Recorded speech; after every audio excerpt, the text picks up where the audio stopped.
I made my first million at 40. My first billion at 75.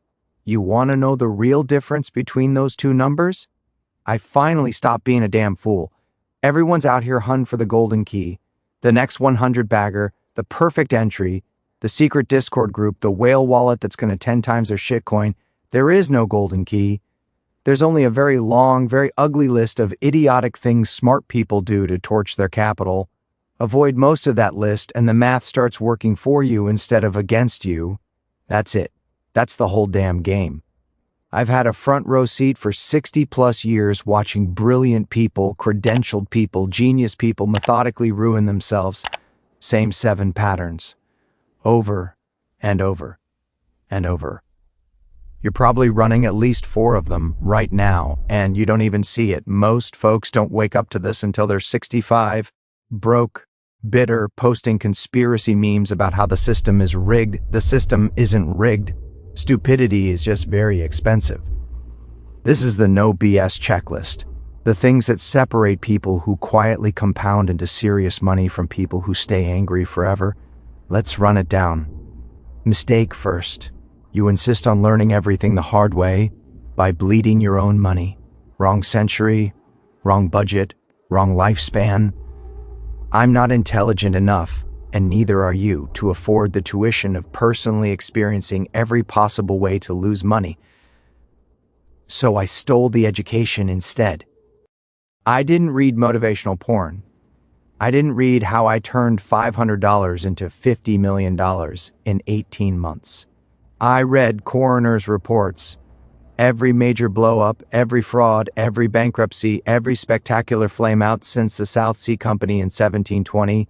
Same fingerprints on every corpse, over-leverage, groupthink, this time is different, ignoring incentives, lying to themselves about risk, tulip bulbs, railway shares, 1929 margin debt, .com, pets.com, diaper delivery unicorns, subprime CDOs rated AAA, 2021, yield farming, protocols written by 19-year-olds, exact same psychological fingerprints. Different costumes. You think you'll be the one who finally spots the top? You won't, not unless you've internalized what happened to the previous 10,000 people who thought exactly the same thing you were thinking right now. So the rule is brutally simple. Study failure like it's your full-time job. 1 autopsy per month. Minimum. Long-term capital management. Nobel laureates who blew up in 4 years. Enron, how the smartest rooms on Wall Street missed criminal accounting for years. Valiant, Bill Ackman's $4 billion obituary. The entire 2022 crypto lending graveyard. Every single one of those stories is a free vaccination. Take the shot. It's a lot cheaper than the disease. Mistake second. You buy things you couldn't possibly explain to your barber.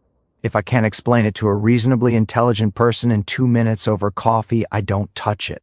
Full stop. You spent 40 minutes reading reviews before buying a $35 blender, but you YOLO'd 20 grand into a layer 3 roll-up token because the logo looked cool and the founder tweeted a rocket emoji. That's not inconsistency. That's a confession. I've passed on hundreds of multi-baggers. Deliberately, early Google, didn't understand search monetization well enough in 2003. Passed, Tesla in 2013, didn't understand the capital requirements or the path to profitability. Passed, early Bitcoin, understood it perfectly. It was digital gold with no yield. Still passed at $600 because I didn't want the volatility headache. Missed a fortune, sure. Lost sleep, 0 nights. The flip side is beautiful. I also missed every single catastrophic wipeout I didn't understand. No Terra Luna, no Celsius, no 3 Arrows capital margin calls, no WeWork community adjusted EBITDA burr. Oh pleasure, burr, and you explain in plain English how the business actually generates cash. OT, the chart looks bullish or institutions are rotating in. How does cash physically end up in the company's bank account? F, the answer takes more than one simple sentence or requires the words tokenomics, narrative, or ecosystem synergies. You're not investing bar or LARPing a stake third. You're trying to sprint a marathon Oh, want to turn $15,000 into $15 million before your next birthday? Physically impossible unless you cheat, get lucky, or both, and both usually end in tears. Eel wealth is disgustingly boring, brr. IME plus reasonable returns plus not doing dumb shit plus not interrupting the compounding. 0% a year for 50 years turns $25,000 into roughly $250 million. OT sexy, not viral BR. UT mathematically inevitable if you don't interrupt the snowball. ET almost everyone interrupts it constantly. I trading weekly options, leverage, chasing 5 times in 3 months, panic selling, revenge trading after a loss. Meanwhile, the guy who bought an MSCI World ETF in 2010, turned off notifications and checked once a year, is sitting on 7 to 8x without ever having a simber. GLA panic attack. You're not behind because the market is unfair. You're behind because you keep pressing the eject button every time the ride gets bumpy. Mistake 4th. You think diversification means owning a zoo.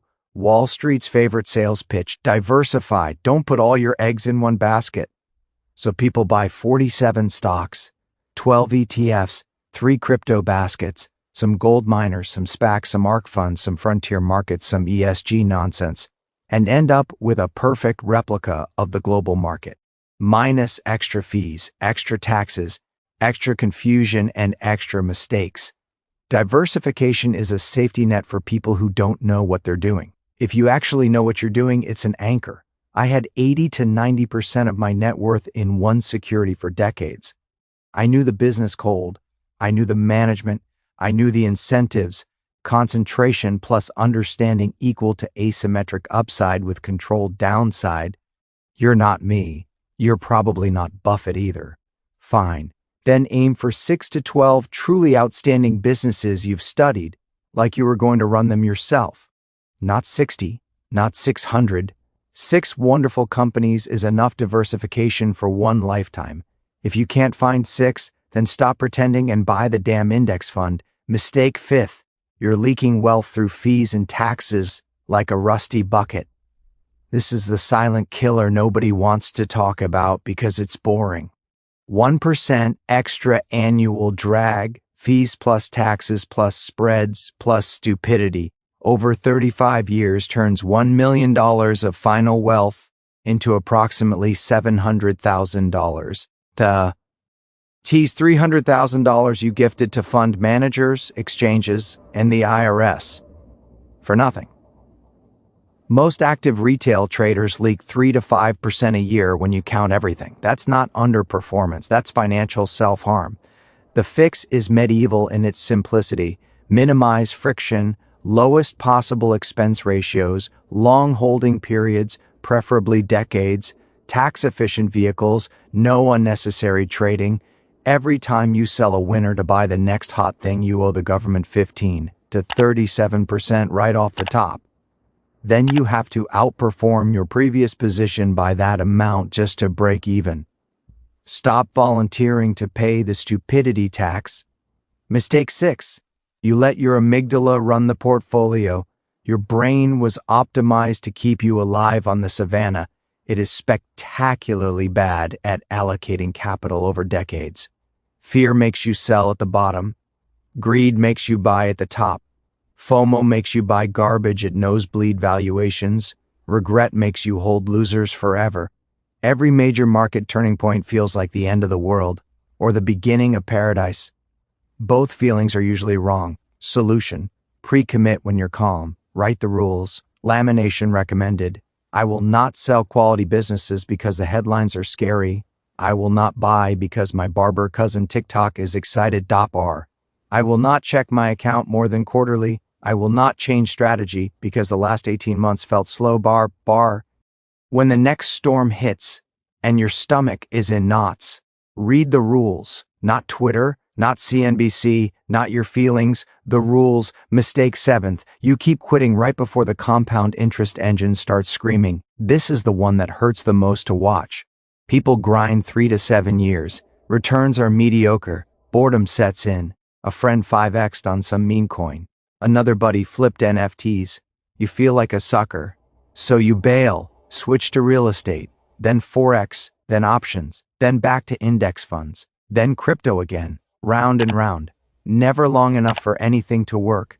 The cruel truth: the first decade of disciplined investing feels like you're accomplishing almost nothing. The second decade starts to feel interesting. The third decade feels like theft. Most people never reach decade 3 because they keep hitting reset. Don't pick one simple, proven, boring methodology. Commit for 30 years minimum. Treat deviations the way you'd treat cheating on a marriage. The market has delivered 10% annualized for a century through every disaster imaginable. That number isn't luck. It's human nature plus capitalism plus time. Stay in your seat. Don't touch the controls. Let the machine do the work. That's it. 7 stupid things. Avoid them religiously. Be fanatically boring. Don't quit. Do that for 3 decades and the numbers become obscene. Not because you're a genius, because you refuse to be an idiot. Now go do something profoundly unsexy. Your future self will thank you. Most people won't. That's why they stay broke. I'm done.